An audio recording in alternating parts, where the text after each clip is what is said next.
الحمد لله وحده والصلاة والسلام على من لا نبي بعده أما بعد فقد قال الله تعالى في كلامه الخالد أعوذ بالله من الشيطان الرجيم بسم الله الرحمن الرحيم قل هو الله أحد الله الصمد لم يلد ولم يولد ولم يكن له كفوا أحد. وقال في موضع آخر إن الله لا يغفر أن يشرك به ويغفر ما دون ذلك لمن يشاء ومن يشرك بالله فقد افترى إثما عظيما. وقال النبي صلى الله عليه وسلم يا أبا هريرة إن قتلت أو حرقت لا تشرك بالله. ذات و صفات میں ایکتا ہے تو اے واحد مطلق، ذات و صفات میں ایکتا ہے تو اے واحد مطلق، نہ کوئی تیرا ثانی ہے نہ شریک تیرا، یوں تو اس قادر و قیوم کی رحمت ہے عام پر مقدر سے ملا کرتا ہے توحید کا جام. محترم حضرات، سامعین کرام، بزرگوں، نوجوانوں اور پردہ نشین خواتین، السلام علیکم ورحمۃ اللہ وبرکاتہ.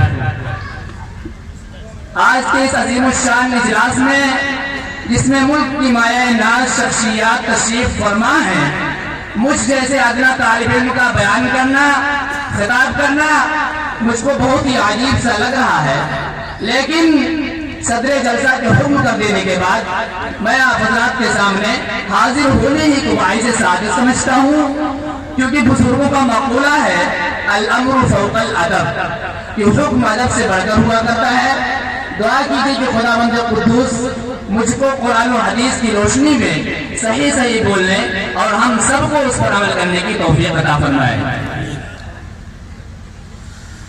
محترم حضرات، آج دنیا کے چپا چپا سے اپنے اپنے حق کی طلبگاری کی آوازیں سنائی دے رہی ہے. ہر شخص کو ایک دوسرے سے یہی شکوہ ہے کہ میرے حقوق ادا کیوں نہیں کرتا. چنانچہ والدین کو شکایت ہے اولاد سے کہ ان کی ہدایت کا فرما برداری کیوں نہیں کرتی. اسی طرح اولاد کو شکایت ہے والدین سے، ایک حاکم کو شکایت ہے اپنے رعایا سے. اور تعجب کی بات تو یہ ہے کہ رعایا بھی خوش نہیں ہے اپنے حاکم سے. ہمیں غور کرنے سے معلوم ہوتا ہے کہ ہم اپنے حقوق حاصل کرنے کے لیے کس قدر دوڑ دھوپ کرتے ہیں، پھر بھی اگر ہم کو ہمارے حقوق نہ ملے تو ہم کو کس قدر تکلیف ہوتی ہے، اور پھر شکوہ شکایت کے لیے نہ جانے کیسے کیسے الفاظ استعمال کرتے ہیں. مگر وہ ذات جو خالق الارض والسماوات ہے، جس کے قبضے تصرف میں ہر چیز ہے، دنیا کا ایک کارخانہ ہر وقت اس کے سامنے ہے، ہر جگہ وہ ذات موجود ہے، ہر چیز کو ذات دیکھنے والی ہے. دنیا کے چپا چپا پر، کائنات کے ذرہ ذرہ پر وہ ذات حکومت کرنے والی ہے. وہ ذات جو جانتی ہے تحت الثری کے نیچے کے چیزوں کو بھی اور آسمان سے اوپر کے حالات کو بھی. وہ ذات جو ہمیشہ سے ہے اور ہمیشہ رہے گی. اسی شاعر نے کیا خوب کہا ہے، نئے گلشن رہے گا نہ اس کا رنگ بو باقی، نئے گلشن رہے گا نہ اس کا رنگ بو باقی. دنیا کا ذرہ ذرہ پانی ہے مگر تو ہی تو باقی. کیا وہ ذات ہم سے اپنے حقوق کا مطالبہ نہیں کرتی؟ کیا کبھی تم نے اس بات کی فکر کی کہ اس کو وہ حقوق جو ہم پر عائد ہوئے ہیں ہم نے ان کو کیوں ادا نہیں کیا؟ اور باری تعالیٰ بھی تو ہم سے اپنے حقوق کا طلبگار ہے، اور وہ بھی اپنے فائدے کے لیے نہیں بلکہ خود ہمارے فائدے کے لیے. کیا کبھی ہم نے اس بات کی طرف دھیان دیا کہ اللہ کے حقوق کیا ہیں؟